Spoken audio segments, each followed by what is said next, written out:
The mask never comes off. I wake at the third bell to the sound of prayers echoing from the vox grills built into every wall of my hab block. The Emperor protects, they say. The Emperor judges, they say. The Emperor knows. But I know something they do not. The Emperor does not patrol the lower spires of Hive Tertius with a shock maul crackling at his belt and a bolt pistol heavy in his hand. The Emperor does not walk among the unwashed masses who spit and curse when they think no one can hear them. The Emperor does not see the hatred that burns in their eyes when they look upon his servants. I am Arbitrator Cale Morn of the Adeptus Arbites, and for 23 years I have been the law in the shadow of dying stars. My precinct covers 6 levels of the mid-spire, from the manufactorum districts where the air tastes of rust and sweat, to the merchant quarters where guild lords count their thrones behind armored glass. 3 million souls call this sector home. 3 million potential criminals. 3 million reasons why the Imperium endures only through fear. The carapace armor is ritual. Each piece has been blessed by Chaplain Voss, anointed with sacred oils, and inscribed with the litanies of justice. The gorget bears the skull and scales of our order. The pauldrons carry purity seals that flutter like dying moths in the recycled air. The helmet seals with a soft hiss, and suddenly the world becomes filtered through red-tinted lenses and the constant whisper of vox static. I am no longer Cale Morn. I am the law incarnate. I am fear given form. The shock maul hangs at my right hip, its power cell humming with barely contained energy. A touch of the activation stud and it could shatter bone, stop a heart, or cook a man's brain in his skull. The bolt pistol rests in its holster like a sleeping predator, each shell in its clip capable of turning a human torso into a crater of meat and splintered bone. These are not tools of justice. They are instruments of terror. And terror, I have learned, is the only language the masses truly understand. My first patrol begins before dawn in the Manufactorum district. The great machines never sleep, their rhythm a constant heartbeat that vibrates through the metal floors and into the bones of every worker. Steam hisses from coolant pipes. Sparks shower from welding stations. The air shimmers with heat and chemical fumes that would burn the lungs of anyone not born to breathe poison. Here, in the bowels of the hive, they make the components that keep our world alive: weapons parts, vehicle engines, the 10,000 pieces that comprise a single lasgun. They work 18-hour shifts and sleep in bunks stacked 6 high, and they hate us for it. I know they hate us because they cannot hide it completely. A worker pauses at his station when I pass, his hands trembling as he reaches for a welding torch. His supervisor, a scarred woman with oil-stained coveralls, watches me from the corner of her eye while pretending to inspect a gear assembly. A child, no more than 12, drops the tray of rations she was carrying and scrambles to clean up the spilled gruel while shooting glances in my direction. Fear radiates from them like heat from the forge fires. But underneath the fear, deeper and darker, I can feel the hatred burning. They hate us because we represent everything they can never be. We eat real meat while they subsist on protein paste. We live in private chambers while they crowd together like animals. We carry weapons while they may not even touch a knife without permit.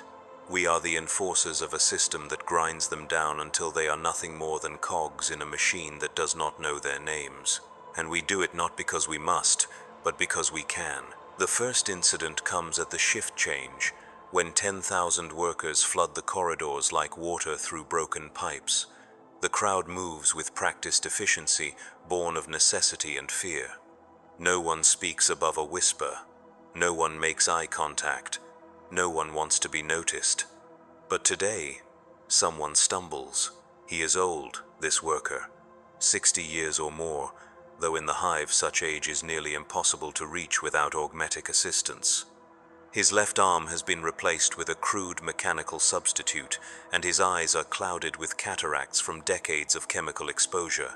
When the crowd surges around him, he falls. Nothing more than an accident, a moment of clumsiness brought on by exhaustion and age. He falls, and his mechanical arm strikes the ferrocrete with a sound like breaking bells. I could help him up.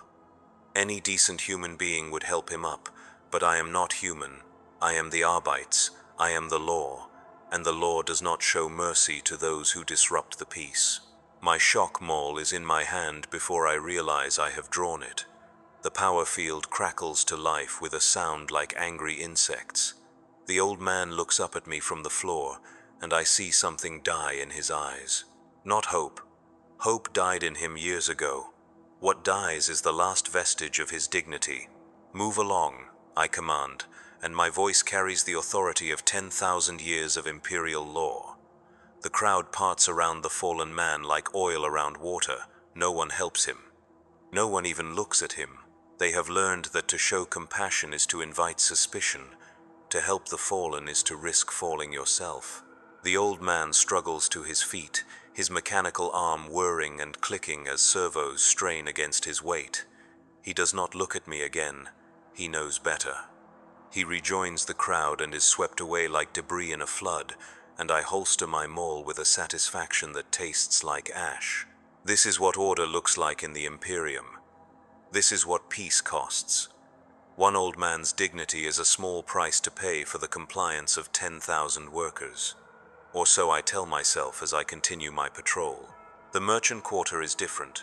Here, the air is cleaner, filtered through expensive purification systems and scented with exotic incenses. The corridors are wider, the lighting warmer, the floors covered with imported carpets that cost more than a worker's lifetime wages. Guild merchants in fine robes conduct business behind reinforced glass while their private security watches from the shadows. These people do not hate us, they fear us, but it is a different kind of fear. It is the fear of those who have something to lose. A commotion draws my attention to a spice merchant's stall. Two men in guild colors argue with a woman whose clothes mark her as mid-hive nobility. The dispute appears to be over the price of saffron, that golden spice worth more than gold itself. The woman claims she has been overcharged. The merchants claim their prices are fair. Voices rise, accusations fly. In the lower hive, such a disagreement would already have ended in bloodshed. Here, they look to me for resolution, not because they trust my judgment, but because they fear my power. The woman expects me to side with her because of her station. The merchants expect me to side with them because of their guild connections. Neither understands that I will side with whichever option best serves the Imperium's interests. The spice in question is indeed overpriced, but only by the standards of the last century. Inflation is a constant in the Imperium, driven by endless war and the logistics of feeding a galaxy-spanning empire. The merchants are within their legal rights to charge whatever the market will bear. The woman is within her legal rights to refuse the purchase. Both are wasting my time with a dispute that serves no one but their own petty pride. The price stands, I declare, my voice carrying through the sudden silence that falls over the market. The woman's face flushes with indignation, but she does not dare argue. The merchants bow respectfully, but I see the relief in their eyes. Justice has been served, though no one is entirely satisfied. This too is the way of the Imperium. Perfect justice is impossible, but perfect compliance is achievable through the application of sufficient force. As I walk away from the spice merchant's stall, I catch a glimpse of something that stops me cold. A child, no more than 8 years old, watches me from behind her mother's robes. But it is not fear I see in her eyes. It is curiosity, wonder, perhaps even admiration. She sees the armor, the weapons, the symbols of authority, and she is not afraid. She is impressed. For a moment, I remember what it was like to be that child. I remember the day an arbitrator came to my school to speak about law and order. I remember the awe I felt as he spoke of justice and duty and service to the Emperor. I remember how proud I was when the aptitude tests marked me for Arbites training. I remember believing that I would make the galaxy a better place. The memory fades as quickly as it came, leaving only the taste of bitter irony. I nod to the child, a small gesture that sends her scurrying behind her mother's skirts. Even wonder can be dangerous in the wrong circumstances. Even children learn to fear those they once admired. My patrol continues through the residential sectors. where families crowd into hab blocks designed for half their number. The walls are thin, and privacy is a luxury few can afford. I hear fragments of conversation as I pass, a woman weeping over an empty ration card, a man cursing the foreman who work him 16 hours without break, children crying for food that will not come. These are not the sounds of rebellion, they are the sounds of despair, and despair, properly managed, is as useful as fear in maintaining order.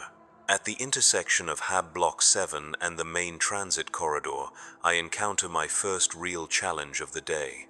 A crowd has gathered around something, their voices raised in the kind of excitement that makes my hand drift toward my weapon. As I approach, they part before me like smoke before flame, revealing the source of their agitation. A man lies dead in the corridor. His throat has been cut with surgical precision, and his blood pools around his head like a crimson halo. His clothes mark him as a mid-level administrator, the kind who processes work assignments and food distributions, the kind who decides who eats and who goes hungry, the kind who makes enemies simply by doing his job. Murder in the hive is not uncommon. In a population of millions packed into spaces designed for thousands, violence is inevitable. What makes this case interesting is not the death itself, but the way the crowd reacts to it. There is no grief, no shock, no calls for justice. There is only a grim satisfaction that speaks of long-nursed grudges finally settled. I kneel beside the body, my armor's sensors recording everything. The cut is clean, made with a blade that was both sharp and steady. The angle suggests someone of medium height, probably right-handed. There are no defensive wounds, which means the victim either knew his killer or was taken completely by surprise. The murder weapon is nowhere to be found, likely discarded in one of the refuse chutes that honeycomb the hive's structure. Who found the body? I ask, my voice amplified by the helmet's voxcasters. A woman steps forward, her hands clasped nervously before her. She is perhaps 40, with the prematurely aged look common to hive dwellers. Her work clothes mark her as a factory supervisor, someone with just enough authority to be trusted with small responsibilities. "I did, Lord Arbitrator," she says, using the honorific that protocol demands. "I was returning from the night shift when I saw him lying there. Did you see anyone else in the corridor?" "No, my lord. The transit ways were empty except for the usual traffic." Her answers are practiced, too perfect. She is lying, but not necessarily about anything important. In the hive, people learn to lie to authority as naturally as they learn to breathe. Truth is dangerous. Lies are survival. I look at the crowd that has gathered around us. 24 faces, all carefully neutral, all desperately trying not to appear involved. But I know that at least half of them know exactly who killed this man. They might even approve of it. In their world, justice is not something dispensed by the Arbites. It is something taken by those with the courage to act. "This man was murdered," I announce, my voice carrying across the corridor. "The killer will be found and punished according to Imperial law. Anyone with information is required to come forward immediately." The silence that follows is absolute. Not one person speaks, not one person volunteers anything. They stand there like statues, their eyes fixed on points just past my shoulders, waiting for me to leave so they can return to their lives. They will not help me find the killer because they do not see the killing as a crime. In their minds, justice has already been served. Under Imperial law, I have several options. I could order mass interrogations, using pain stimulators and truth serums to extract confessions. I could implement collective punishment, reducing the ration allocations for the entire sector until someone comes forward. I could simply execute a random selection of the crowd and let fear do the work of justice. Any of these options would likely produce results. Someone would confess, or provide information, or simply be tortured until they said what I wanted to hear. The case would be closed, the killer punished, and order restored. That is how the system is supposed to work. But as I look at these people, these downtrodden masses who work themselves to death for the glory of an empire that will never know their names, I find myself asking a question that has no place in an arbitrator's mind. Do they deserve justice? Or do they deserve mercy? The question is heretical. The law is absolute. The Emperor's will is incontrovertible. My duty is clear. And yet, the question lingers as I seal off the crime scene and begin the routine of filing reports that no one will read and conducting investigations that will lead nowhere. That evening, I return to my chambers in the Arbites precinct house. The building is a fortress of black stone and steel, its walls covered with icons of justice and images of the Emperor's wrath. Here, surrounded by the symbols of my calling, I should find comfort. Instead, I find only the weight of another day's compromises with a system that grinds human dignity into dust. My quarters are spartanly furnished: a bed, a desk, a weapon rack, a small shrine to the Emperor. On the wall hangs my commission, signed by Sector Judge Vex herself, authorizing me to act as law and judge within my designated area of authority.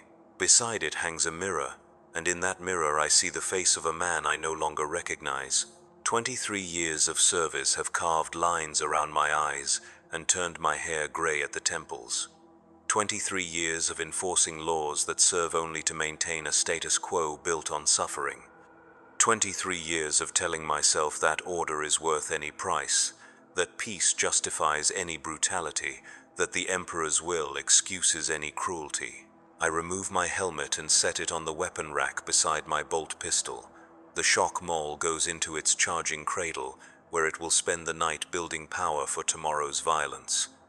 The armor plates are cleaned and oiled with ritual precision, each piece blessed and stored according to regulations that have not changed in 10 millennia.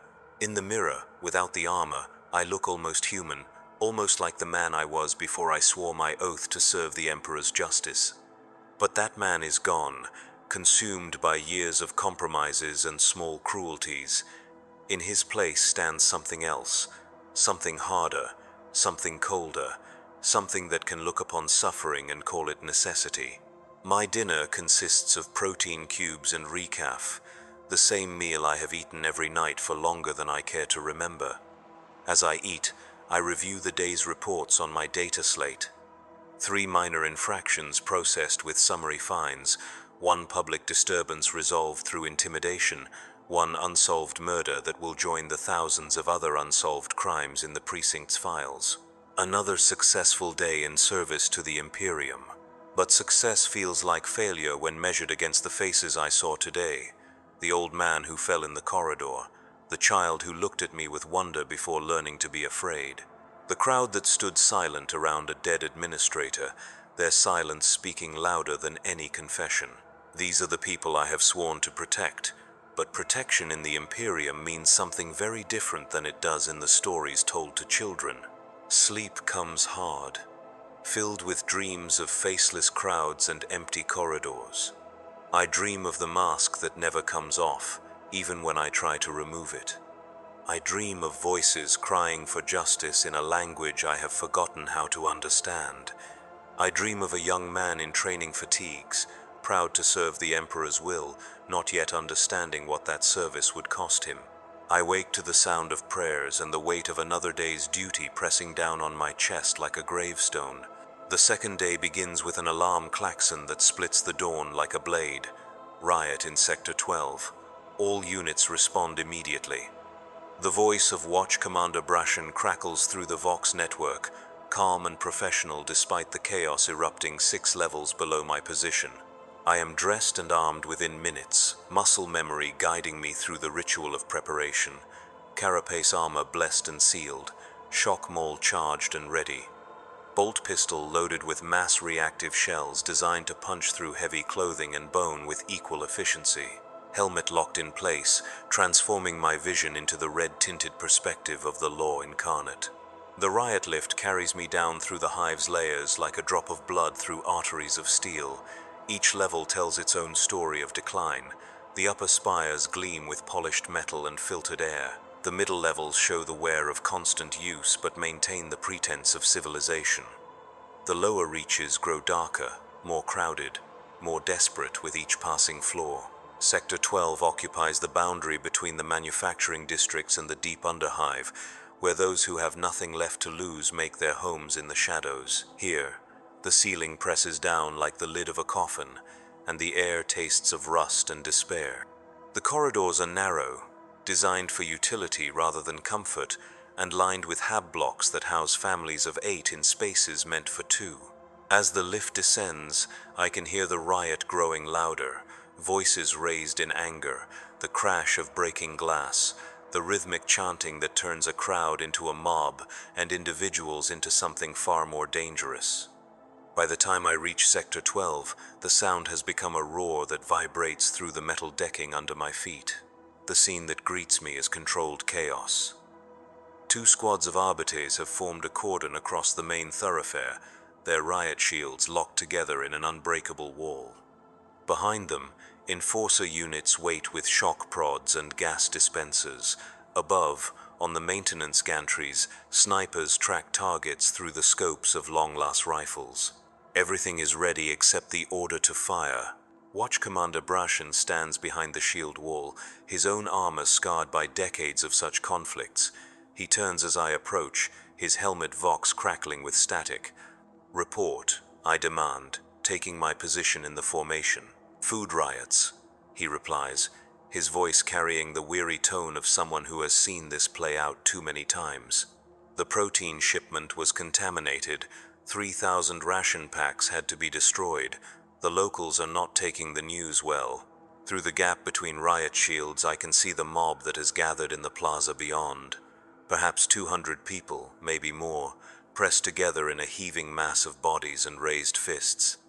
They wave makeshift banners bearing slogans that would be treasonous if anyone bothered to read them. They chant demands for food, for justice, for someone to care that their children are starving while administrators feast in climate-controlled offices high above. At the front of the crowd, I spot the leaders.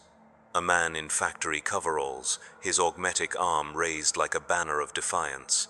A woman with the bearing of a former Guard veteran, her voice carrying over the noise as she directs the mob's anger.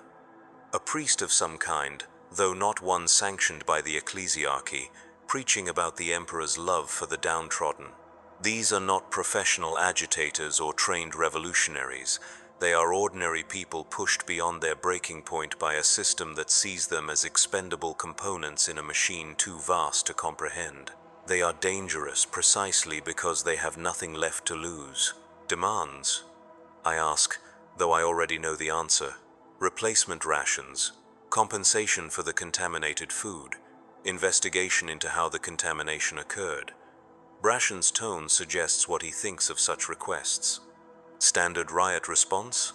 Standard riot response involves tear gas, shock prods, and enough violence to scatter the crowd and arrest the leaders. It is efficient, tested, and guaranteed to end the disturbance within the hour. It is also guaranteed to leave dozens of civilians injured or dead, their only crime being hunger in a system that cannot afford to feed them. I study the crowd through my helmet's optical enhancers, watching faces twisted by desperation and rage. These people are not my enemies. They are citizens of the Imperium, subjects of the Emperor, human beings whose only failing is existing in a galaxy that has no place for human dignity. But they are also a threat to order, and order is the foundation upon which civilization rests. Hold position, I command. I want to hear what they have to say. Brashen's helmet turns toward me, and I can imagine the expression beneath the faceplate. In his experience, listening to rioters only encourages more riots. The law is absolute, and mercy is weakness. He has been an arbitrator longer than I have, and he has learned that the only language the masses understand is violence. But I step forward anyway, my boots ringing against the metal decking as I approach the line of riot shields. The crowd sees me coming, and their chanting falters as they recognize the symbols of ultimate authority emblazoned on my armor. Here stands not just a policeman, but the living embodiment of Imperial law. Here stands someone who could order their deaths with a single word and face no consequences beyond a minor entry in his daily log. Citizens of the Imperium, I begin, my voice amplified by external speakers to carry over the crowd's murmur. You have assembled without permit in violation of civil order statutes. You have raised your voices in seditious chant. You have disrupted the peace that the Emperor demands of his subjects. The crowd stirs uneasily, but they do not disperse. The leaders stand firm, their eyes fixed on my helmet's red lenses. The man with the augmetic arm steps forward, his mechanical fist raised in defiance. "We demand food for our children," he calls out, his voice carrying clearly in the sudden quiet. "We demand clean water. We demand the basic rights promised to all citizens of the Imperium. We demand justice for the corruption that poisoned our rations while the nobles feast in their towers." His words are technically treasonous. He has accused Imperial officials of corruption without evidence. He has claimed rights that exist nowhere in Imperial law. He has demanded justice from a system that recognizes only obedience. Under the Lex Imperialis, I could execute him where he stands and face no questions beyond a routine inquiry. Instead, I find myself asking, "What would you have me do?" The question surprises everyone, including myself. It is not the response of a proper arbitrator. It is the question of someone who still remembers what it means to be human. The augmetic man blinks in confusion, his mechanical arm wavering. Behind him, the crowd mutters uncertainly. They had prepared for violence, for the brutal suppression that always follows dissent in the Imperium.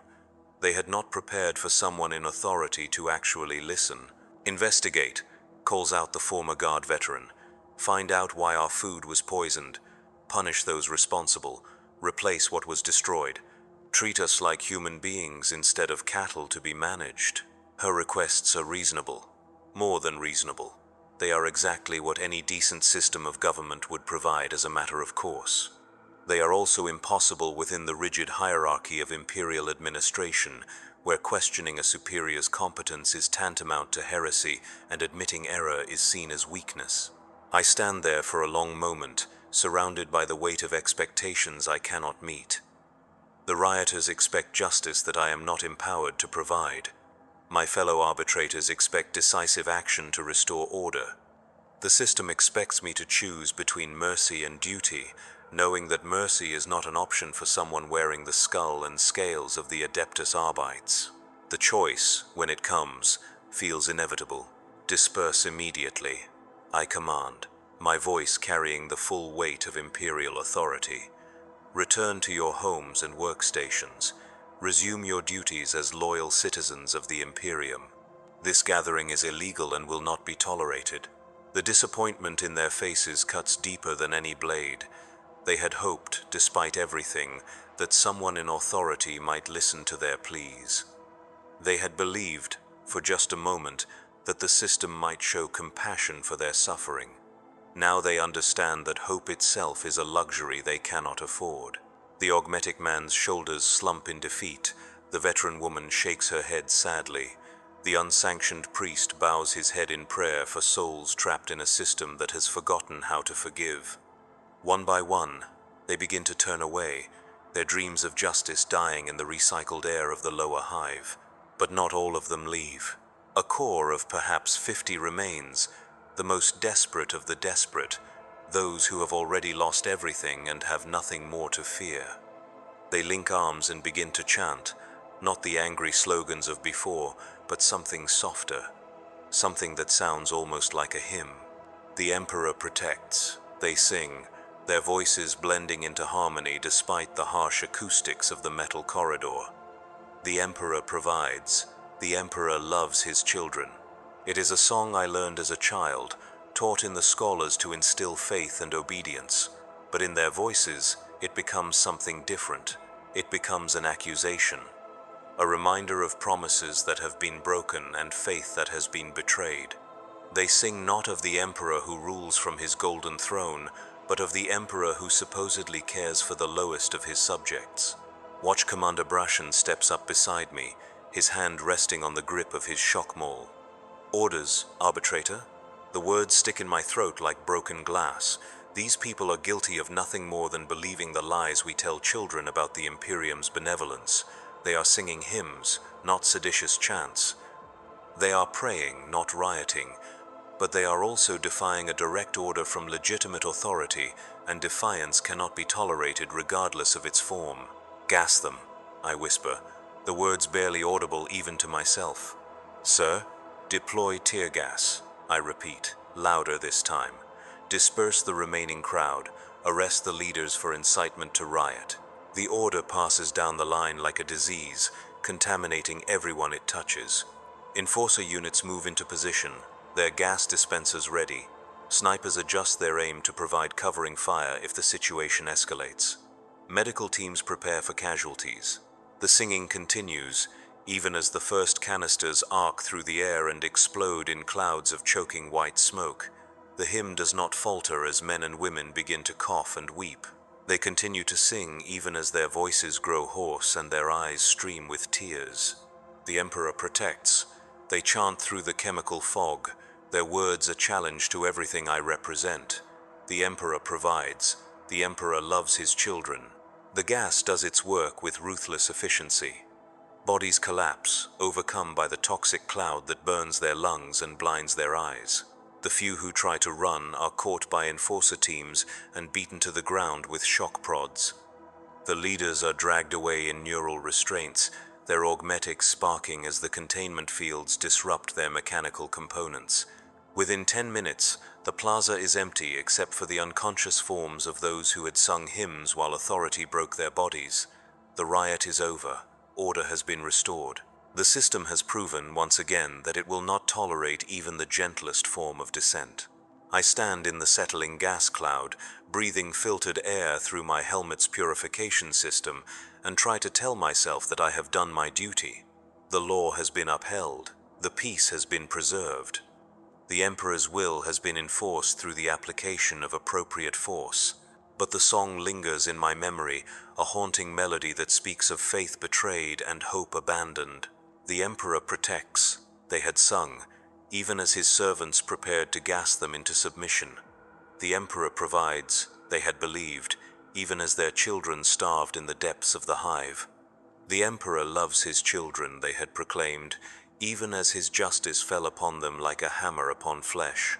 As I walk back through the empty corridors of Sector 12, past the hab blocks where families huddle behind locked doors and pray that the violence will not find them, I begin to understand something that 23 years of service had failed to teach me.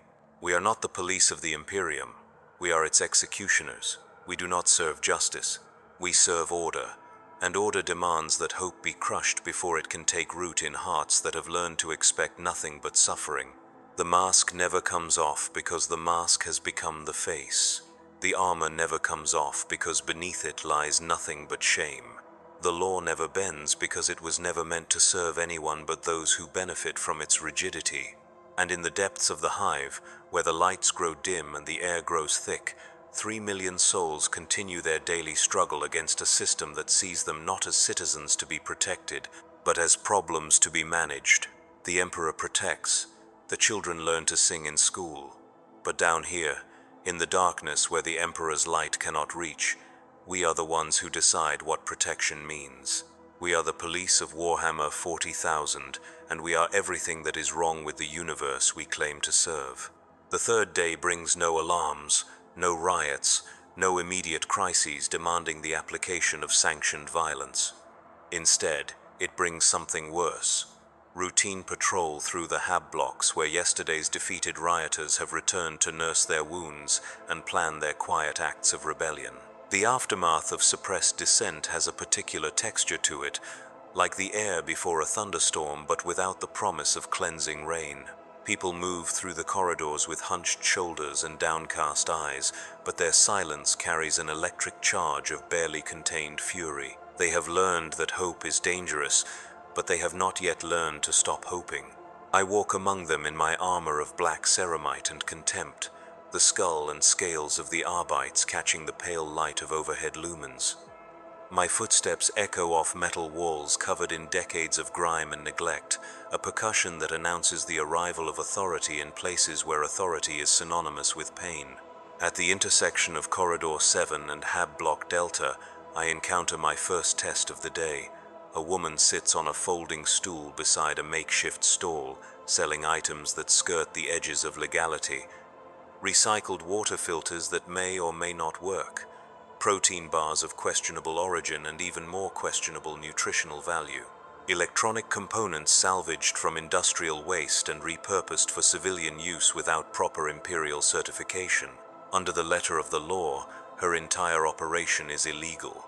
The goods are unlicensed, the stall is unpermitted, and she lacks the proper guild memberships required for commercial activity.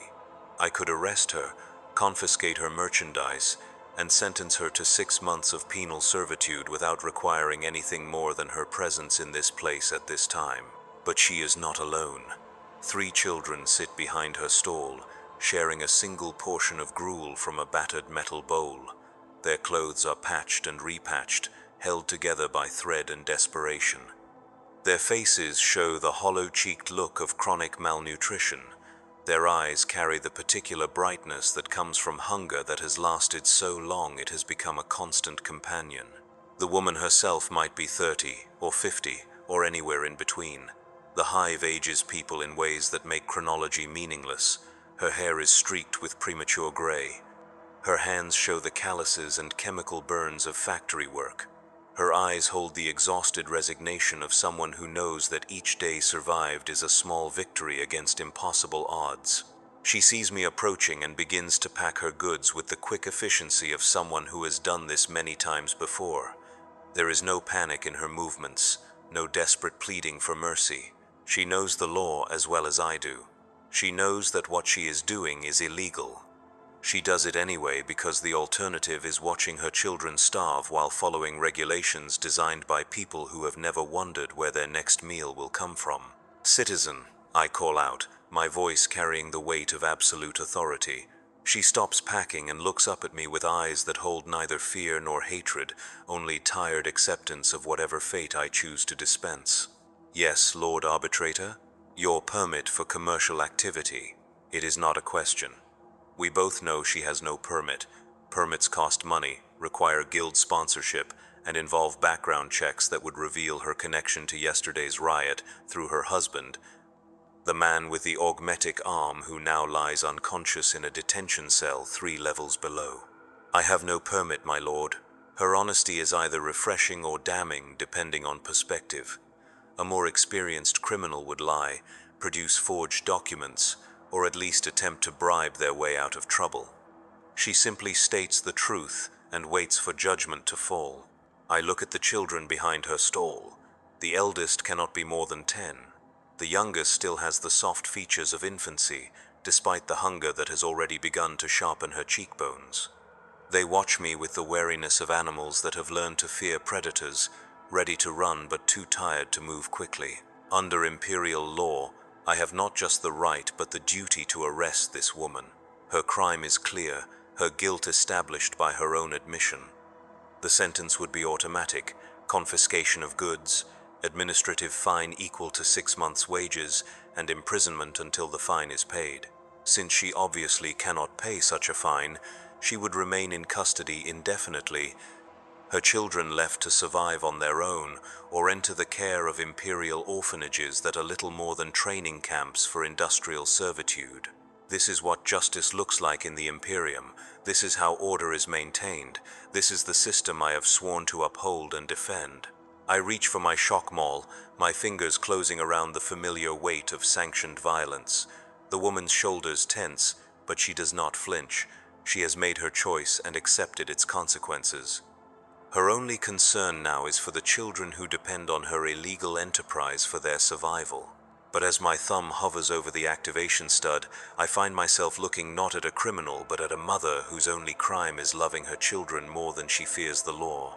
The shock maul remains in its holster, my hand falling back to my side with a weight that feels heavier than ceramite and steel. "Pack your stall," I command, my voice carrying none of its usual authority. "Move to a different location. Do not let me find you here again." The woman blinks in confusion, her hands frozen in the act of wrapping a water filter in recycled cloth. Behind her, the children look up with expressions of bewildered hope. This is not how encounters with the Arbites are supposed to end. "My lord?" she whispers, as if afraid that speaking too loudly will break whatever spell has stayed my hand. You heard me. Move along. She does not question the mercy she has been shown. Experience has taught her that gifts from authority are rare and fragile things, easily broken by too much scrutiny. Within moments, her stall is packed and she is hurrying down the corridor with her children trailing behind like a line of refugees fleeing disaster. I watch them disappear into the maze of side passages that honeycomb this section of the hive, and I try to tell myself that I have done the right thing, but right and wrong are luxuries that arbitrators cannot afford. There is only law and lawlessness, order and chaos, compliance and rebellion. By showing mercy, I have violated the very principles that keep the Imperium from collapsing into anarchy.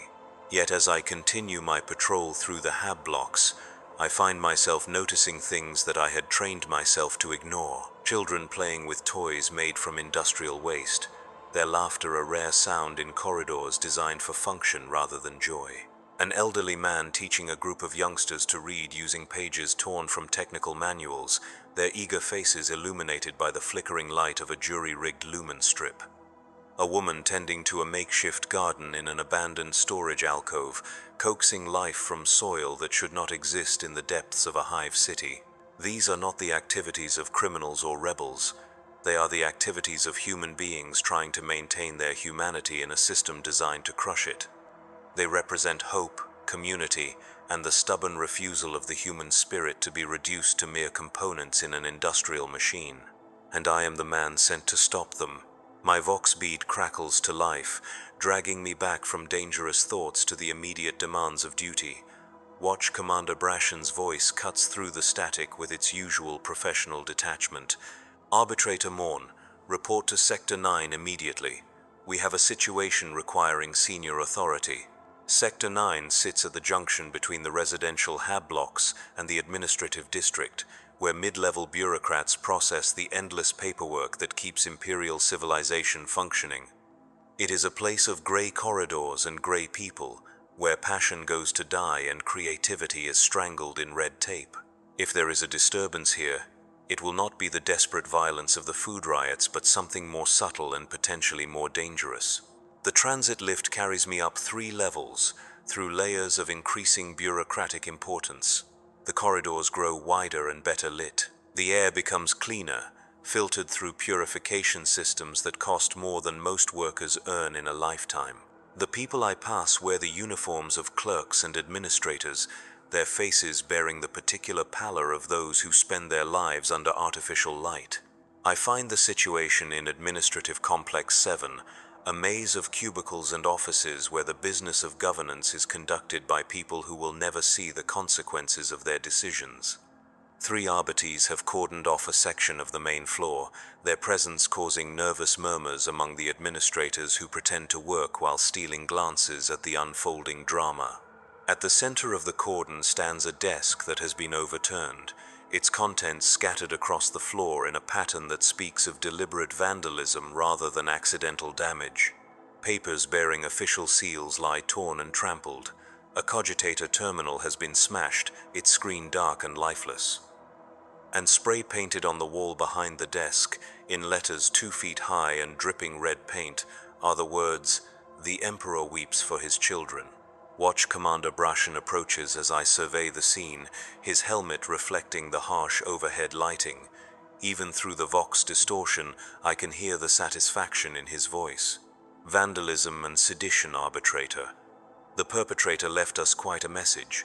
I study the graffiti more closely, noting the careful lettering and the quality of the paint used. This was not a random act of violence by someone pushed beyond their breaking point. This was planned, deliberate, and executed by someone with access to materials not available to ordinary citizens. Do we have the perpetrator? Detained in Conference Room 3, Junior Administratum Clerk Helena Voss, 26 years of age, exemplary service record, no prior infractions, claims she acted alone. Helena Voss. The name means nothing to me, but in the Imperium, individual names rarely matter. What matters is the threat she represents to the carefully maintained order that keeps billions of people compliant with a system designed to exploit them. Motive? Claims her younger brother died of malnutrition while she processed food distribution requests from her desk. Says she couldn't bear the irony anymore. The explanation strikes me like a physical blow. Here is someone who worked within the system, who believed in its fairness, who trusted that doing her job properly would somehow make things better. She had spent her days processing requests for food that would never come, approving distributions that would never happen, filing reports that no one would ever read. And when the system she served so faithfully killed her brother through deliberate neglect, she finally understood what her role really was. She was not an administrator. She was an accomplice. "Interview room?" I ask, though I already know the answer. "Ready when you are, sir." Conference Room 3 has been converted into a temporary interrogation facility, its windows blocked, and its recording equipment activated. Helena Voss sits at the metal table in the center of the room, her hands cuffed in front of her with neural restraints that will deliver painful shocks if she attempts to move too quickly.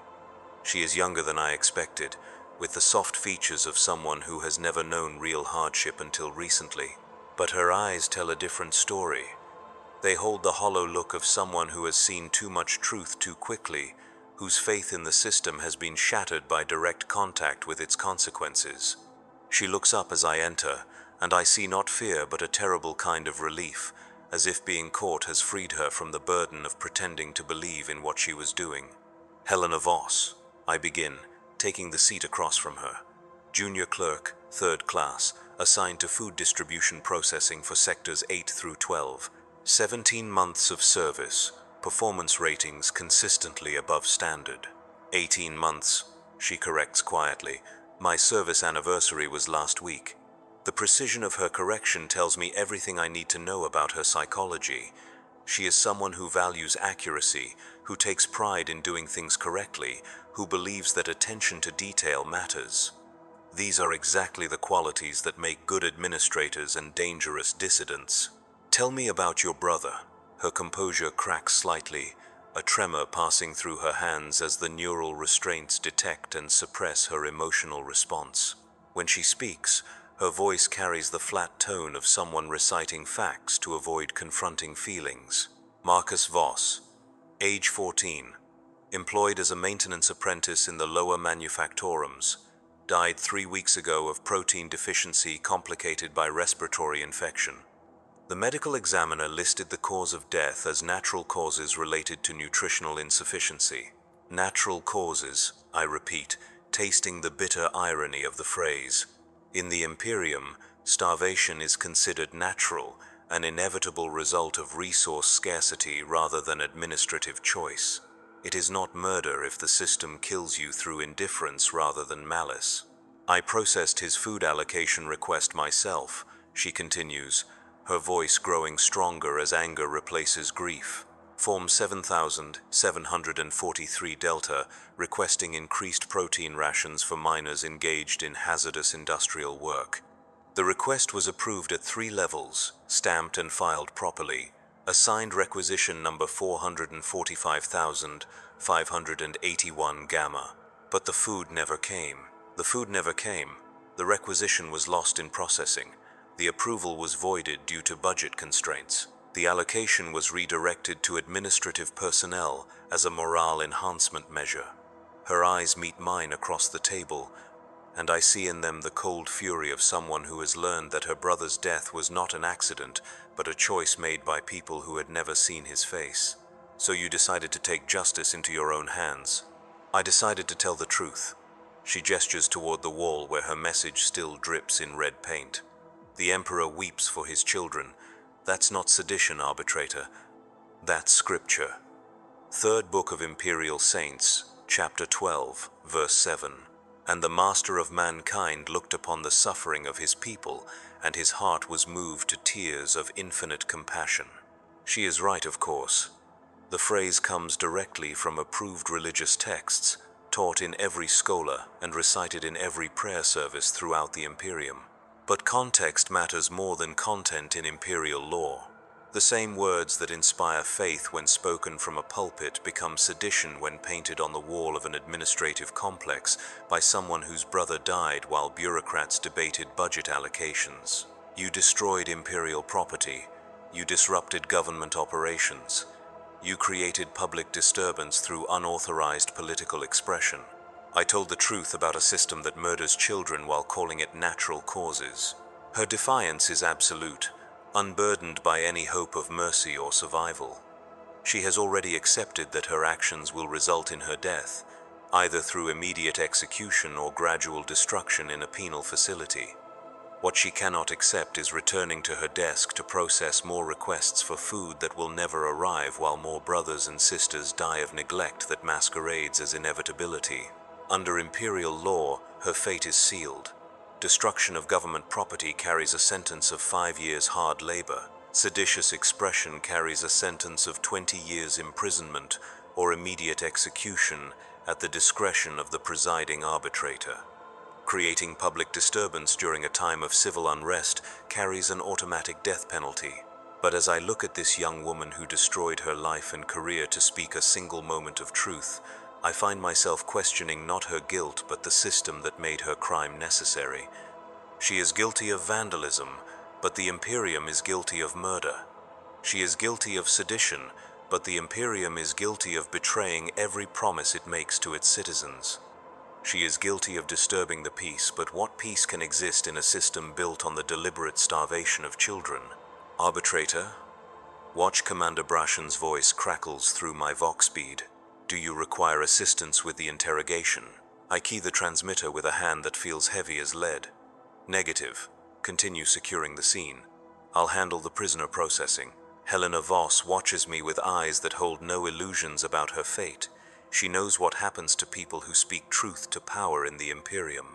She has probably processed the death certificates herself, filed under natural causes or administrative necessity, or the 100 other euphemisms used to disguise state-sanctioned murder.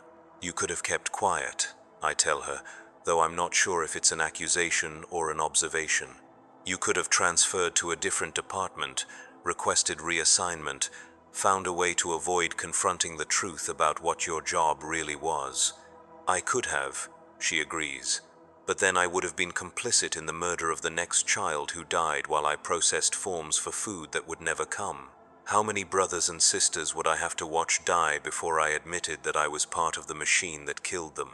Her question hangs in the air between us, unanswered and unanswerable, because the truth is that I have been asking myself the same question for 23 years, and I have never found an answer that lets me sleep peacefully.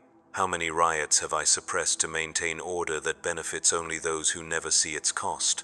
How many desperate people have I arrested for the crime of trying to feed their families? How many small acts of human kindness have I crushed in the name of regulations designed by people who mistake cruelty for strength? The mask never comes off because underneath it lies the face of a man who has spent his life serving a system that destroys everything it claims to protect. The armor never comes off because beneath it lies the soul of someone who has forgotten the difference between justice and revenge, between law and oppression, between duty and collaboration. I stand up from the table, my ceramite boots ringing against the metal floor like bells tolling for the dead. Helena Voss watches me with something that might be compassion, as if she understands the weight of the choice I am about to make. The charges against you are serious, I begin, my voice carrying the formal cadence required by Imperial legal protocol. Under the authority vested in me by the Adeptus Arbites and the will of the Emperor himself, I find you guilty of destruction of Imperial property, seditious expression, and disturbance of the peace. Her face remains calm, accepting the verdict she had expected from the moment she picked up the spray paint and decided that truth was worth more than life. However, I continue, and the word hangs in the air like a prayer, given the extenuating circumstances of your case and your previously exemplary service record, I am commuting your sentence to administrative punishment. You are hereby dismissed from Imperial service with loss of benefits and barred from future government employment. You will serve 6 months of community service in the lower hive districts, specifically in food distribution centers where your experience can be put to constructive use. The silence that follows is absolute. Helena Voss stares at me with eyes wide with disbelief, as if she cannot quite process what she has heard. Through my helmet's vox pickup, I can hear her breathing quicken with something that might be hope. "Arbitrator," she whispers. "I don't understand." "The Emperor weeps for his children," I reply, echoing the words she had painted on the wall. Perhaps it's time someone listened to his tears. I key my Vox transmitter and contact Watch Commander Brashen. The prisoner has been processed and sentenced to administrative punishment. Release her to community service supervision. Case closed. The questions I hear in Brashen's response tell me that my decision will not go unexamined. There will be reports to file, justifications to provide, explanations to give to superiors who measure success by the weight of punishment dispensed rather than the quality of justice served. But as I watch Helena Voss walk out of the interrogation room, her step lighter despite the uncertain future that awaits her, I find that I do not care about the consequences of my choice. For the first time in 23 years of service, I have acted like a human being rather than an instrument of oppression. The mask may never come off, but perhaps, for just a moment, I have remembered what lies beneath it.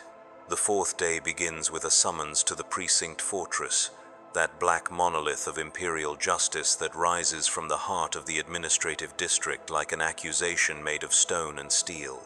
The message arrives at the third bell, carried by a servo skull whose hollow eye sockets regard me with the cold indifference of mechanical duty. Arbitrator Kale Morn. It intones in the flat monotone of Vox synthesis. You are commanded to appear before Sector Judge Vex at the sixth bell for review of recent case dispositions. Failure to comply will result in disciplinary action under Article 7 of the Arbites Code. The Emperor protects. The servo skull hovers for a moment, its anti-grav motors whining softly, before turning and disappearing into the labyrinthine corridors of the hive. I watch it go with a growing sense of inevitability, knowing that my moment of mercy has not gone unnoticed by those who measure justice in terms of fear dispensed and order maintained. Sector Judge Vex is a legend within the Arbitrators, a woman who has served the Emperor's law for longer than most people have been alive. She has presided over thousands of cases, condemned millions to death or servitude, and never once shown mercy to those who challenge imperial authority. Her reputation for absolute adherence to the letter of the law is matched only by her contempt for weakness in any form. The fortress itself embodies her philosophy, all harsh angles and unforgiving surfaces designed to remind visitors that they stand in the presence of absolute power. Gothic arches soar overhead like frozen screams. Gargoyles carved in the likeness of the Emperor's enemies watch from every corner with eyes that seem to follow movement with predatory interest. The very air tastes of incense and fear, a combination that has flavored this place for centuries. I make my way through corridors that I have walked 1,000 times before, past the holding cells where the enemies of order await their fate, past the courtrooms where justice is dispensed with mechanical efficiency, past the armories where instruments of law enforcement wait in pristine rows like soldiers at attention. Judge Vex's chambers occupy the highest level of the fortress, their windows offering a panoramic view of the hive city that stretches to the horizon in all directions. From here, the Imperium subjects look like insects, tiny figures scurrying through canyons of metal and stone according to patterns too vast for any individual mind to comprehend. It is a view designed to remind visitors of their place in the cosmic order and of the power wielded by those who sit in judgment over millions. The judge herself sits behind a desk carved from a single piece of black marble, its surface inlaid with silver representations of the scales of justice and the skull of imperial authority.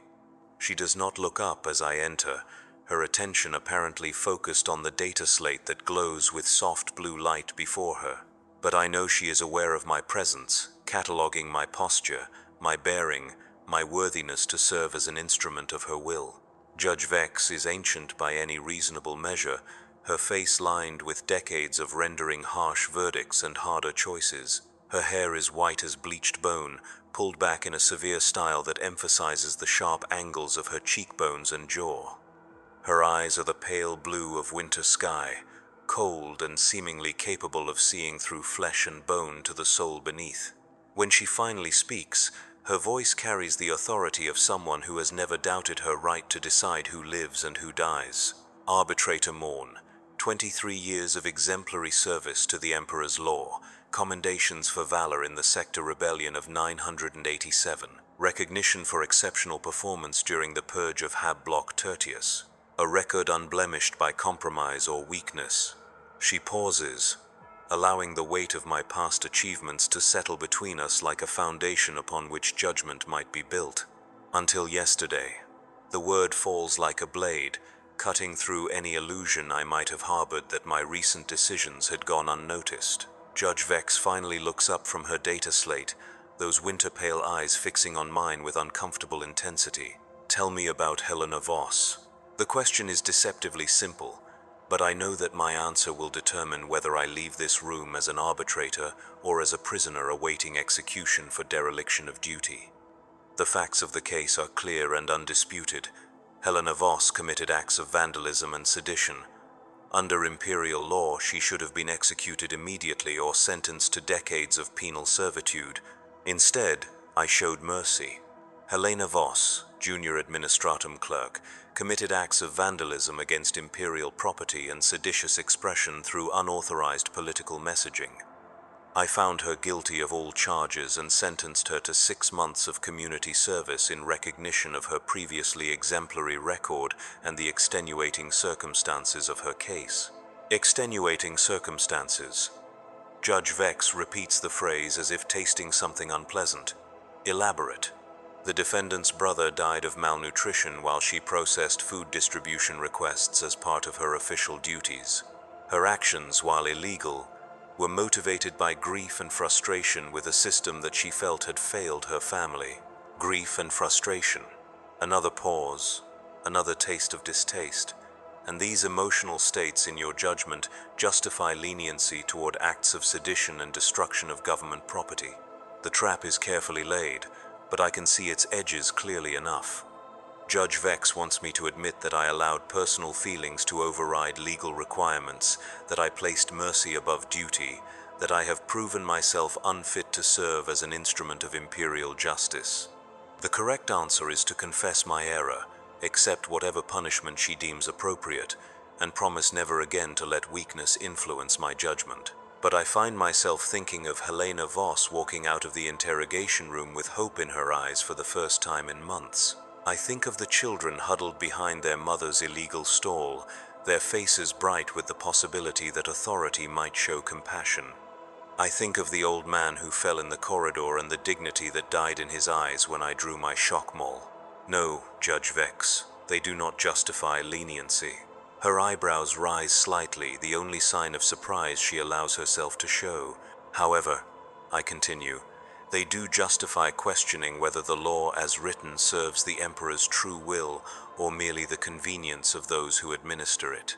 The silence that follows is profound, broken only by the distant hum of air recyclers and the soft whisper of data processing from the fortress's machine spirit.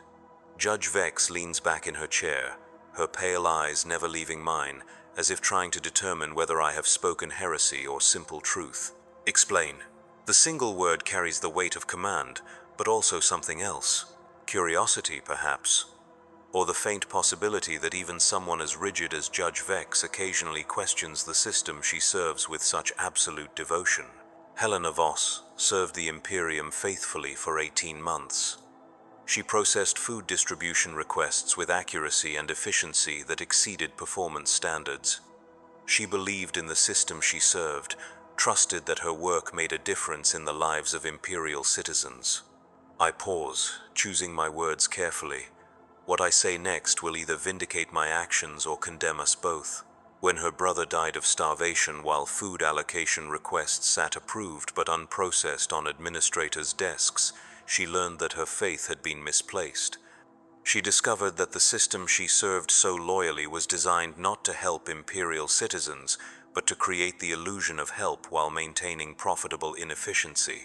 You speak of the Imperial administration as if it were some criminal enterprise rather than the divine machinery of the Emperor's will. I speak of a specific case where administrative incompetence resulted in the death of a 14-year-old boy whose only crime was believing that the Imperium would honor its obligations to its citizens. Judge Vex stands and walks to the great windows that dominate one wall of her chambers.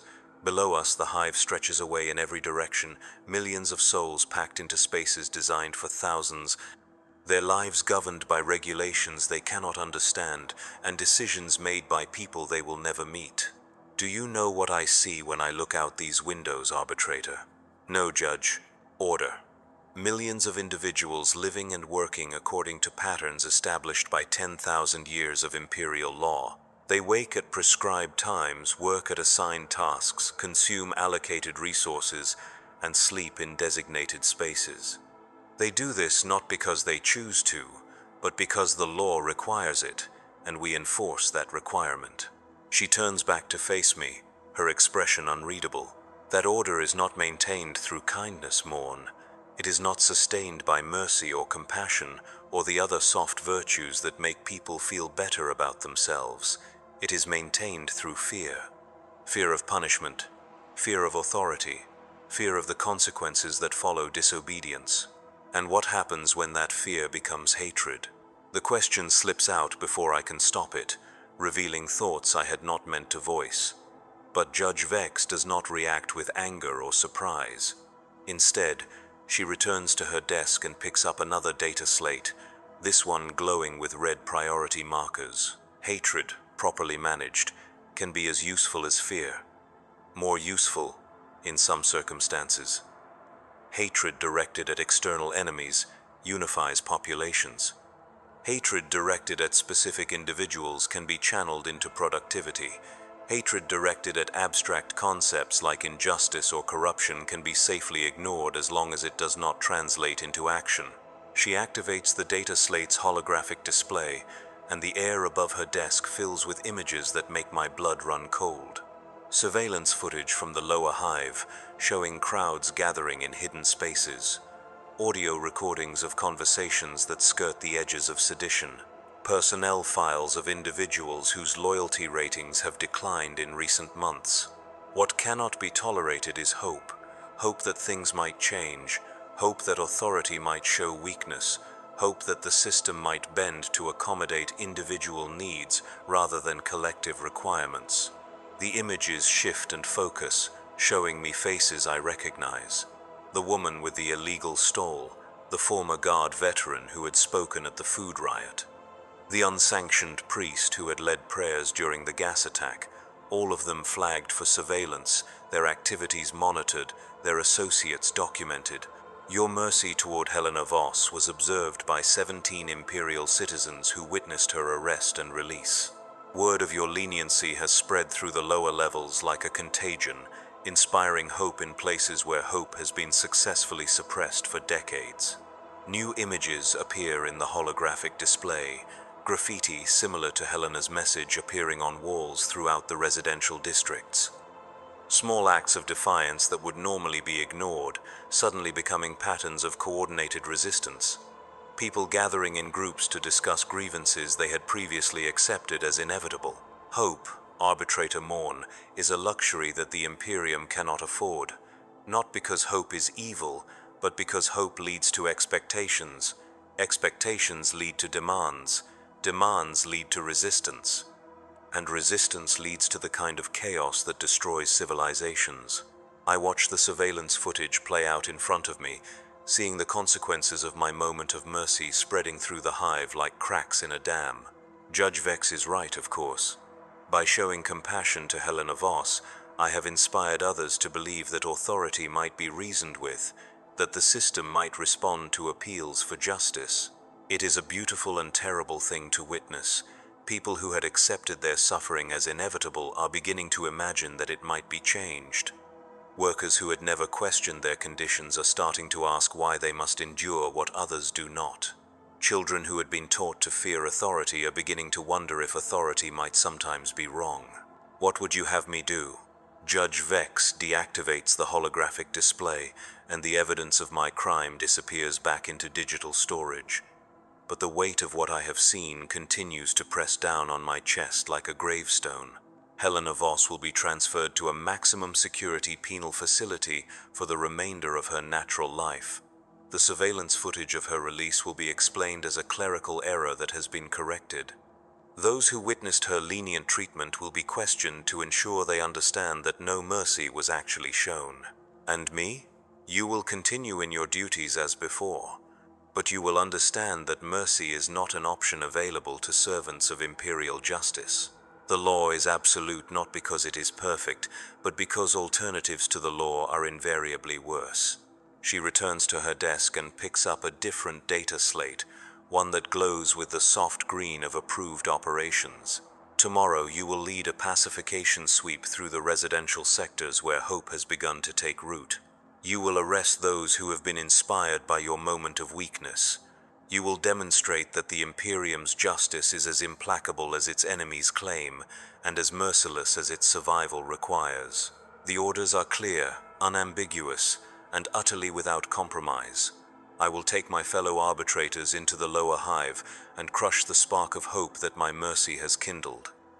I will arrest the innocent along with the guilty, the dreamers along with the rebels, the children who believe in justice along with the adults who have learned to expect none. Yes, Judge. Before you go, Arbitrator, consider this.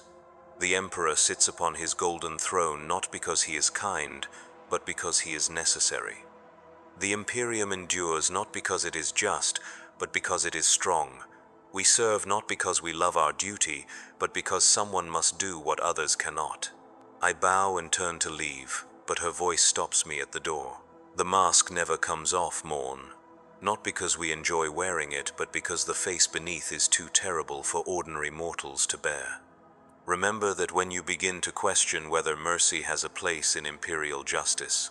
The corridor outside her chambers feels different as I walk back through the fortress, past the holding cells and armories and courtrooms where the machinery of oppression continues its eternal work.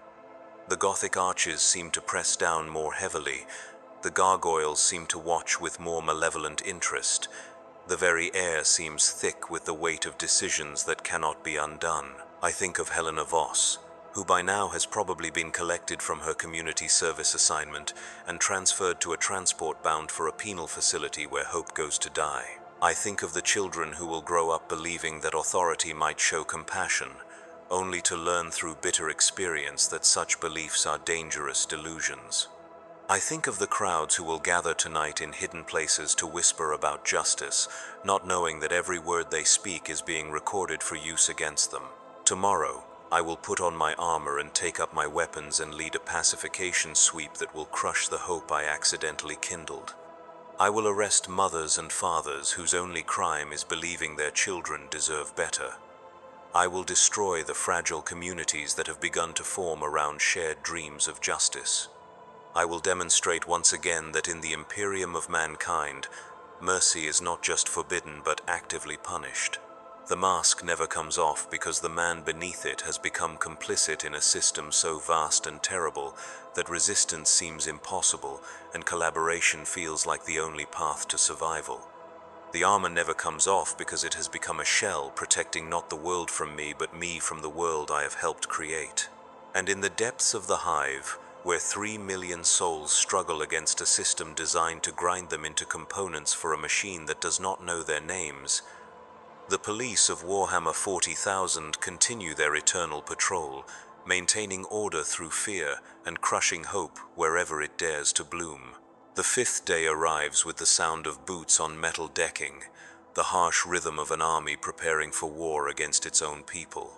I stand in the armory of Precinct Fortress Tertius, watching my fellow arbitrators prepare for the pacification sweep that will demonstrate the true nature of imperial justice. 24 men and women in ceramite plate armor, each one a veteran of countless encounters with those who dare to question the system that defines their lives. They check their weapons with the practiced efficiency of professional killers.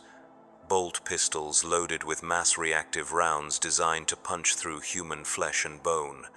shock moles charged to deliver voltages that can stop a heart or cook a brain, riot shields locked and loaded with enough charge to repel anything short of heavy weapons fire.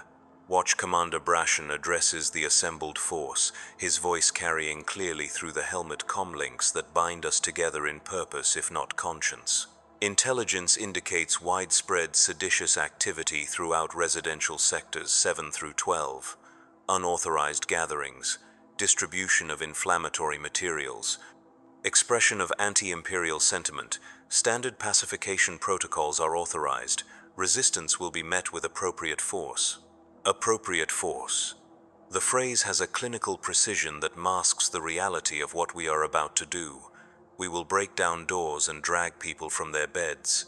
We will separate children from parents and husbands from wives. We will fill transport cages with human beings whose only crime is believing that suffering might be alleviated rather than simply endured. Are there questions? Brashen asks, though his tone suggests that questions are neither expected nor welcome. Silence greets his inquiry. These are veteran enforcers who have conducted such operations hundreds of times before. They know what is expected of them, and they know that hesitation or doubt will be interpreted as weakness unworthy of the Arbites uniform.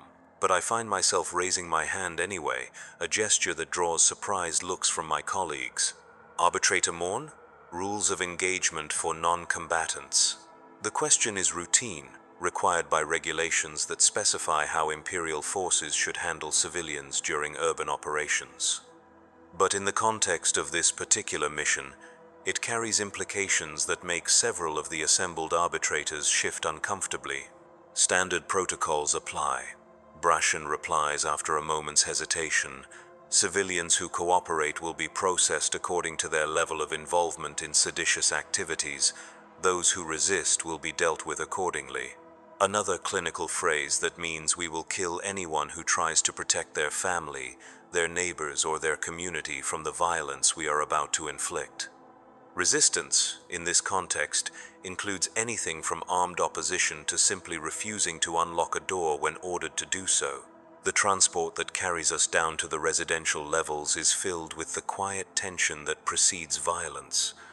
Through the small windows, I watch the hive's architecture change as we descend through layers of increasing desperation. The corridors grow narrower, the lighting grows dimmer. The air grows thicker with the accumulated waste of millions of human beings packed into spaces never meant to hold them. Our first target is Hab Block Delta 7, where surveillance has detected unauthorized gatherings and the distribution of materials questioning food allocation procedures.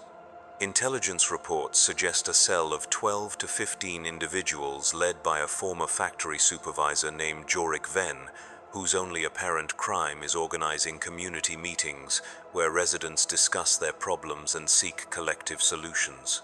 The Hab block itself is a monument to utilitarian architecture, all right angles and efficient space usage designed by people who will never have to live in the structures they create.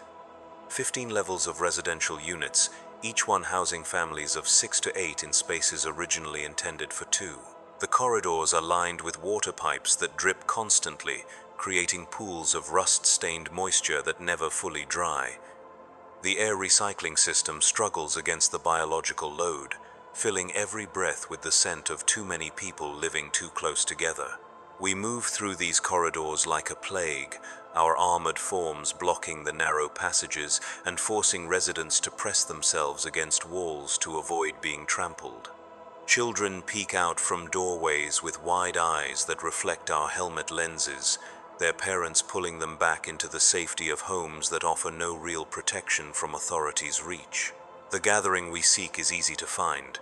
Voices carry clearly through the thin walls, raised not in anger but in the kind of reasoned discussion that Imperial law considers more dangerous than any riot.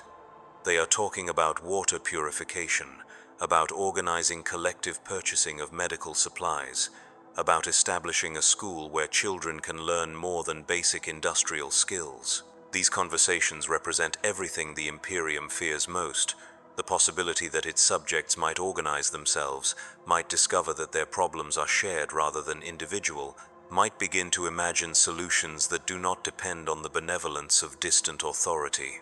Brashen signals for positions, and we surround the meeting room with practiced efficiency. Escape routes are blocked, communications are jammed. The trap is complete before its victims even realize they are in danger. The door is not locked. There is no need for locks in a community where trust still exists, and privacy is a luxury few can afford.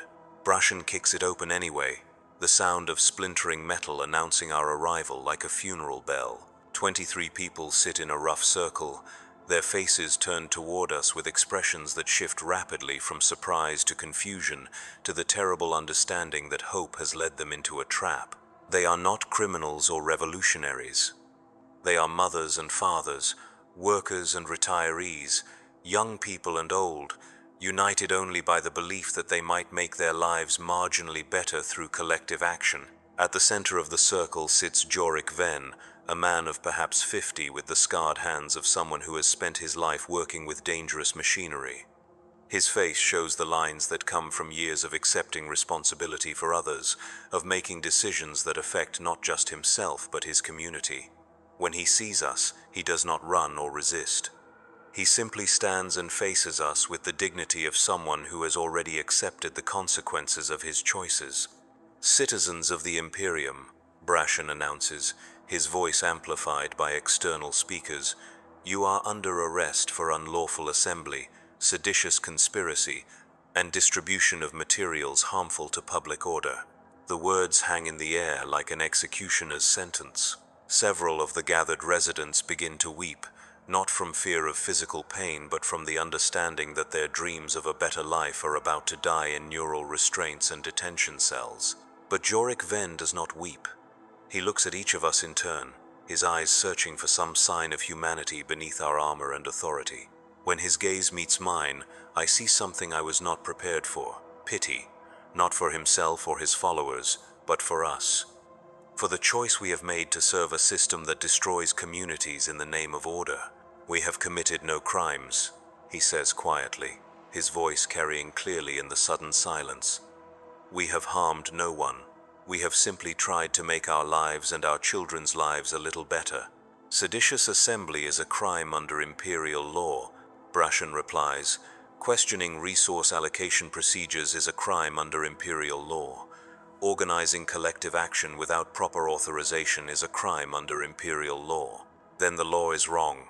The words fall like stones into still water, creating ripples of shock that spread through both the arrested residents and the arresting officers. Even I, who have spent the last several days questioning the system I serve, am surprised by the simple directness of Ven's statement. He has not claimed innocence under the law. He has not argued legal technicalities or pleaded for mercy. He has simply stated what everyone in this room knows, but no one has dared to say, that a law which criminalizes hope and community is fundamentally illegitimate regardless of the authority that enforces it. "Gag him," Brashen orders, his voice tight with anger at the audacity of someone who would question Imperial law so directly. "Process the lot of them for transport to detention facilities." The next hour passes in a blur of neural restraints and identification procedures, of tears and protests that go unheeded, of human dignity systematically stripped away in the name of maintaining order. The residents of Hab Block Delta 7 are loaded into transport cages like livestock being shipped to slaughter, their only crime being the belief that they might improve their circumstances through cooperation rather than resignation. But Jorik Ven's words continue to echo in my mind as we move to our next target. The law is wrong, not technically incorrect or poorly applied, but fundamentally, morally wrong.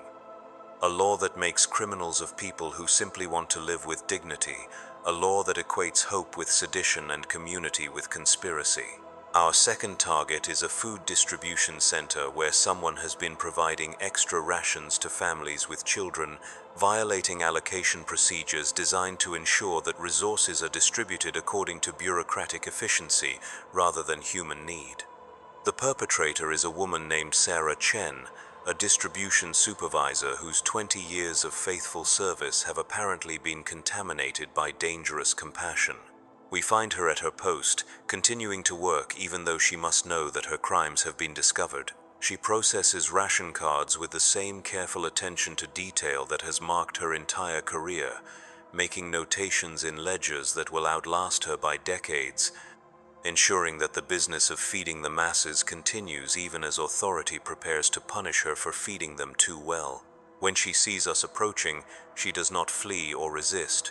She simply finishes the transaction she was processing, hands the completed ration card to the citizen who was waiting for it, and then turns to face judgment with the calm acceptance of someone who has chosen principle over survival. "Sarah Chen," I announce, my voice carrying the weight of Imperial authority, "you are under arrest for violation of resource allocation protocols and unauthorized distribution of Imperial property." "I gave extra food to hungry children," she replies simply. "If that is a crime worthy of death, then your system is the one that should be on trial." The citizen she was helping, an elderly man with the bent posture of someone who has spent decades in the manufactorums, clutches his ration card and stares at us with eyes that hold more sadness than fear. "She feeds us when the allocations run short," he says quietly. "She makes sure the children eat first. She is the only mercy we have ever seen from the Imperium." "Move along, citizen," Brashin commands, his shock maul crackling with warning energy. "This matter does not concern you." But the old man does not move. Instead, he places himself between us and Sarah Chen, his frail form a pathetic barrier against our armor and weapons. "It concerns all of us. She is not a criminal. She is the only decent person in this entire system, and you are going to destroy her for showing kindness." Others begin to gather, drawn by the commotion or by some instinct that tells them something important is happening. A crowd forms around us, not threatening or violent, but simply present, witnessing, bearing silent testimony to what Imperial justice looks like when it encounters ordinary human goodness. The situation is escalating beyond the parameters of a simple arrest. These people are not armed rebels or dangerous dissidents. They are citizens of the Imperium who have been pushed to the breaking point by watching authority punish compassion while rewarding cruelty. But their mere presence constitutes a threat to public order, and threats to public order must be suppressed regardless of their moral justification. "Disperse immediately," Brashin orders, his voice amplified to carry over the murmur of the growing crowd. "Return to your homes and duties. Anyone remaining in this area after 1 minute will be arrested for unlawful assembly." The crowd does not disperse. If anything, more people arrive, drawn by words spreading through the hab blocks that someone is finally standing up to authority, that the system's victims are refusing to scatter like frightened animals. They link arms and begin to sing, the same hymn I heard during the food riot days ago. The Emperor protects. Their voices blend together in harmony despite the harsh acoustics of the distribution center. The Emperor provides. The Emperor loves his children. But this time, the hymn sounds different. This time, it sounds like an accusation, a reminder of promises broken and faith betrayed. They are not singing about the emperor who rules from his golden throne, but about the emperor who supposedly cares about the least of his subjects, who weeps for their suffering, who wants them to live with dignity rather than merely survive. "Gas them," Brashin orders, his patience finally exhausted. "Clear the area and arrest anyone who resists." The gas canisters arc through the air like falling stars, exploding into clouds of choking white smoke that burn the eyes and sear the lungs. But this time the crowd does not scatter immediately. They continue to sing even as their voices grow hoarse, continue to link arms even as their bodies convulse with chemical irritation. The Emperor protects. They chant through the toxic fog, their words a challenge to everything we represent. The Emperor provides. The Emperor loves his children. I watch through my helmet's optical filters as enforcement teams move in with shock prods and neural restraints, beating down anyone who tries to maintain their position. The old man who had defended Sarah Chen falls first, his frail body no match for ceramite armor and sanctioned violence. Sarah Chen herself is dragged away in restraints that spark against her skin with each involuntary movement. Within minutes, the distribution center is empty except for the unconscious forms of those who had tried to defend compassion against law. The order has been restored, The threat to public peace has been eliminated. Imperial justice has once again proven that it cannot be challenged without consequences. But as I stand in the settling gas cloud, watching medical teams process the casualties of our success, I finally understand what Judge Vex had been trying to tell me. This is not law enforcement. This is not justice. This is not even effective oppression. This is the death throes of a system so fundamentally broken that it can only maintain itself by destroying everything good that tries to grow within it. We are not the guardians of civilization. We are its gravediggers, working tirelessly to bury any hope that things might be different. The mask never comes off because there is no longer anything human underneath it. The armor never comes off because it has become our skin, fused with flesh that has forgotten how to feel anything but the weight of another day's complicity in our own damnation. And in the depths of the hive, where 3 million souls struggle against a system designed to crush them into compliance, the police of Warhammer 40,000 continue their eternal patrol, maintaining order through violence and ensuring that hope remains the most dangerous contraband in the galaxy. The sixth day brings no orders, no alarms, no immediate crises demanding the application of sanctioned force. Instead, it brings a silence that feels more oppressive than any riot, a quiet that speaks of communities destroyed and spirits broken by the efficient brutality of Imperial justice. I walk through corridors that felt different just a week ago, when laughter occasionally echoed off metal walls and children sometimes played games that had nothing to do with preparing for industrial servitude. Now, the passages are filled with the kind of silence that comes after violence, when people learn that hope itself is a crime punishable by exile or death. The illegal stall where the woman had sold water filters and protein bars stands empty, its location marked only by rust stains on the floor where her goods once rested. The children who had shared gruel behind her makeshift counter are nowhere to be seen, presumably placed in Imperial orphanages, where they will be taught that kindness is weakness and mercy is the luxury of those who do not understand the necessity of order. In Hab Block Delta 7, the door to the meeting room where Jorik Venn had organized community discussions hangs broken on its hinges, a reminder that gathering for any purpose other than work or worship requires authorization from authorities who will never grant it. The space beyond is empty, except for a few scattered chairs and the lingering scent of fear. The food distribution center where Sarah Chen had shown dangerous compassion operates with mechanical efficiency under new management, a supervisor who understands that regulations exist to be followed rather than interpreted through the lens of human need. The lines of citizens waiting for their allocations move more slowly now, processed by someone who has learned that kindness is a career-ending mistake in the service of the Imperium. I should feel satisfaction at the completion of a successful operation. Seditious activity has been suppressed, order has been restored, the law has been upheld through the application of appropriate force. By any measurable standard, the pacification sweep was a complete success. Instead, I feel the weight of something dying inside me, some last vestige of the man who had believed that service to the Emperor meant protecting his people rather than oppressing them. That man had died slowly over 23 years of small compromises and necessary evils, but his final breath came during the gas attack on citizens whose only crime was singing hymns while authority prepared to destroy their community. My Vox bead crackles to life, calling me to witness the final chapter of our success. The transport ships carrying arrested dissidents are preparing for departure to penal facilities scattered throughout the sector, places where hope goes to die in service to the greater good of maintaining social order. The loading docks occupy the lowest levels of the precinct fortress, vast caverns carved from living rock and filled with the industrial machinery of incarceration.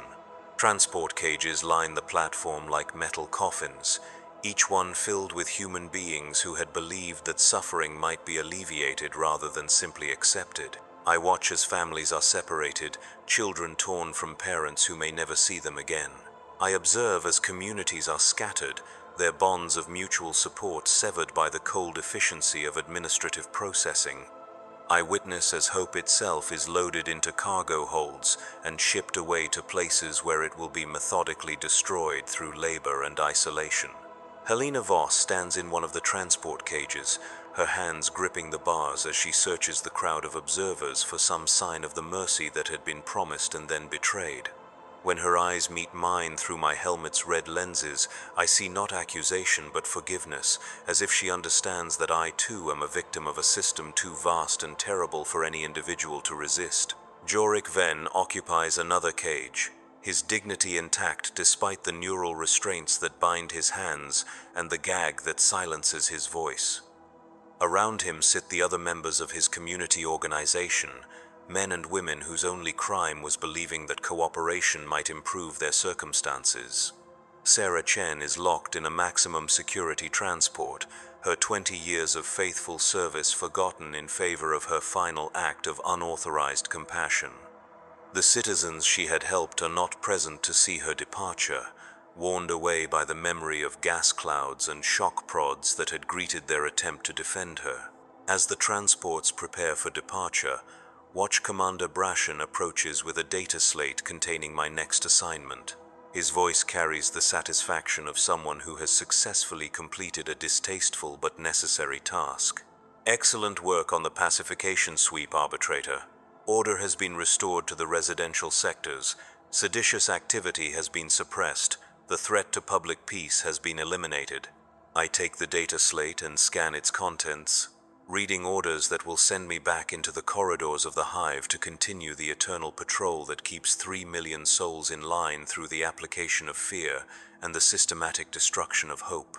However, Brashen continues, there has been one complication. The complication, as it turns out, is me. Surveillance footage of my interactions with the illegal stall operator, combined with reports of my unusual questioning during the mission briefing, has raised concerns about my reliability as an instrument of Imperial justice. These concerns have been noted in my personnel file and forwarded to appropriate authorities for review. Judge Vex wants to see you after the transports depart. Brashen informs me with the clinical detachment of someone delivering a death sentence. She has some questions about your recent performance.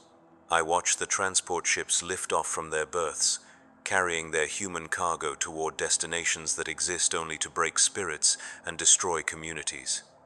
The ships disappear into the artificial sky of the hive's upper reaches, leaving behind empty cages and the lingering scent of despair. The walk back to Judge Vex's chambers feels like a journey to my own execution, each step carrying me closer to a reckoning I have been expecting since the moment I chose mercy over duty. The corridors of the fortress seem longer than before, the Gothic arches more oppressive, the carved gargoyles more vindictive in their eternal watch. Judge Vex waits behind her marble desk, the same data slates glowing before her with their soft electronic light. But this time, I know that the information they contain concerns not distant threats to public order, but the specific case of an arbitrator who has forgotten the fundamental truth that mercy is the enemy of law. Arbitrator Morn, please, sit. The invitation is delivered with the courtesy due to someone about to die with dignity, a gesture of respect for service rendered before that service is permanently terminated. I take the offered chair and wait for judgment to fall like an executioner's blade. 23 years, she begins, her voice carrying the weight of decades spent in service to Imperial justice. 23 years of faithful service, compromised by a moment of weakness that has inspired seditious activity throughout the residential sectors. She activates one of her data slates, filling the air above her desk with holographic displays of surveillance footage, personnel reports, and psychological evaluations that dissect my recent actions with clinical precision.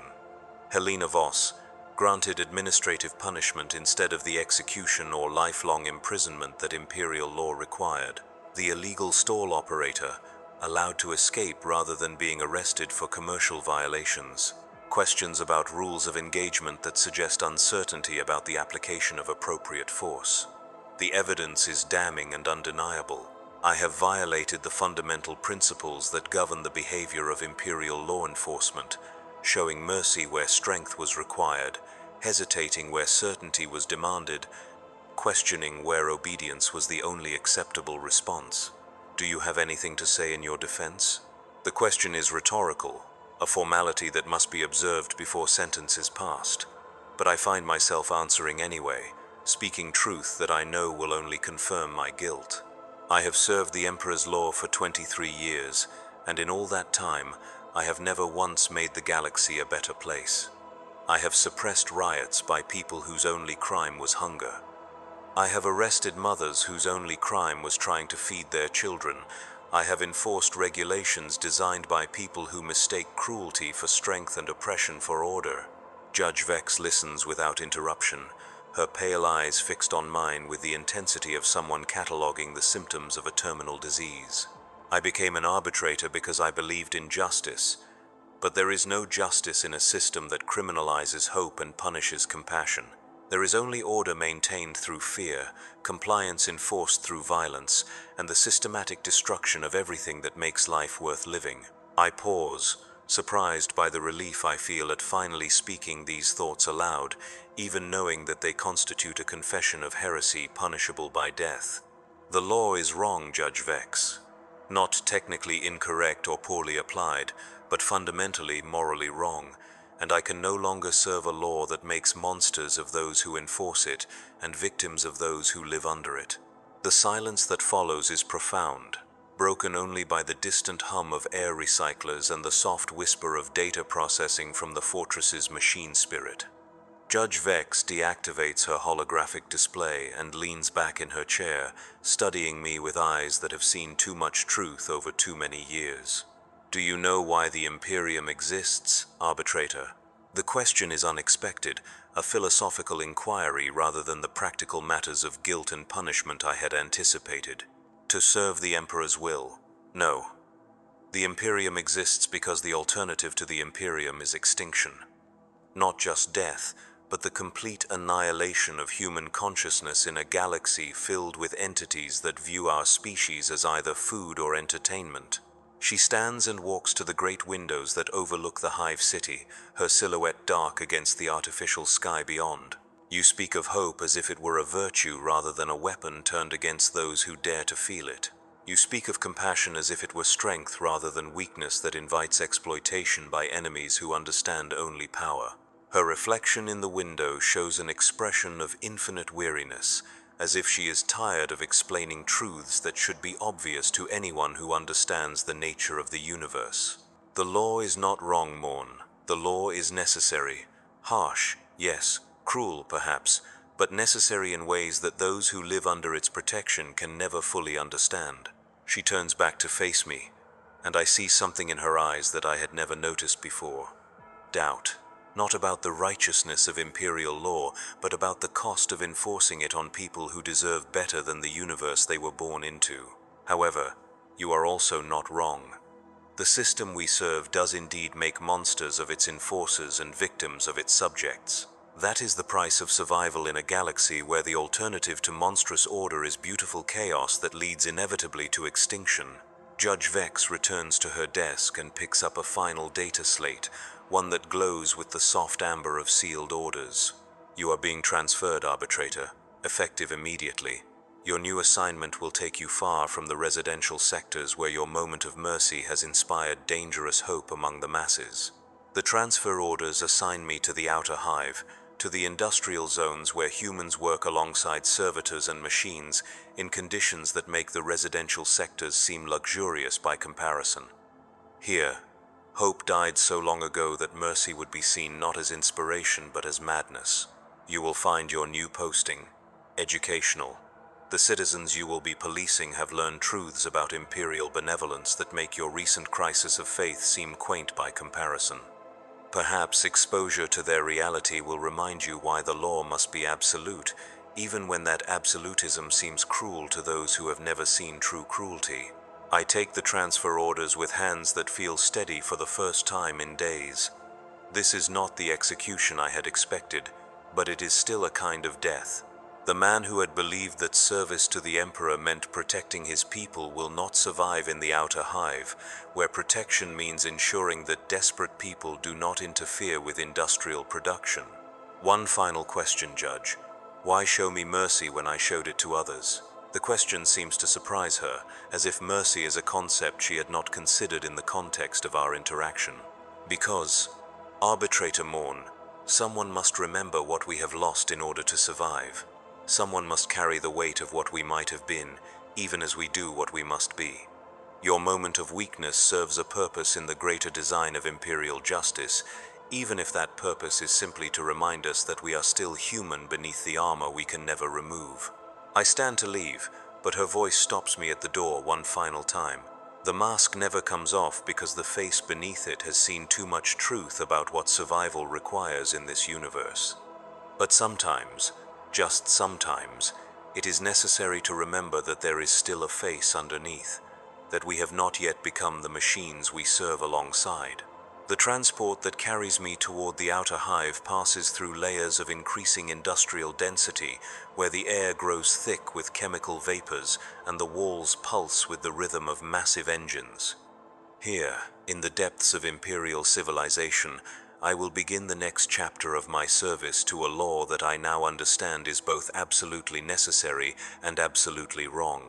The mask will never come off, but perhaps that is as it should be. Perhaps the face beneath it is indeed too terrible for ordinary mortals to bear, corrupted by years of necessary compromises and essential evils. Perhaps the armor has become my skin, fused with flesh that has forgotten how to feel anything but the weight of duty. But in the depths of memory, I will carry the image of Helena Voss walking free from an interrogation room, her step light with hope that proved too dangerous for the system to tolerate. I will remember the old man who fell in a corridor and the dignity that died in his eyes when authority chose fear over compassion. I will hold on to the sound of citizens singing hymns while gas clouds choked the breath from their lungs. These memories will serve no practical purpose in the outer hive, where hope died so long ago that mercy would be meaningless. But they will remind me that once, for just a moment, I chose to be human instead of just another instrument of Imperial oppression. And in a galaxy where such moments are rarer than diamonds and more dangerous than heresy, perhaps that is enough. The police of Warhammer 40,000 continue their eternal patrol, maintaining order through fear and ensuring that hope remains the most closely guarded contraband in the galaxy. We are the enforcers of a system that devours its own children in the name of survival, the guardians of an order built on the systematic destruction of everything that makes life worth living. We wear our masks because the faces beneath them have seen too much truth about what civilization requires when the alternative is extinction. We carry our weapons because violence is the only language that chaos understands. We serve a law that is both our salvation and our damnation, the price we pay for continued existence in a universe that wants nothing more than to see us dead. The Emperor protects, as the children learn to sing in school, but down here, in the darkness where his light cannot reach, we are the ones who decide what protection means. We are the price of order in a galaxy gone mad. We are the necessary evil that keeps billions alive by ensuring they never truly live. And somewhere in the outer hive, where hope goes to die and dreams are recycled into industrial lubricant, a new chapter begins in the endless story of what justice means when survival is the only law that matters.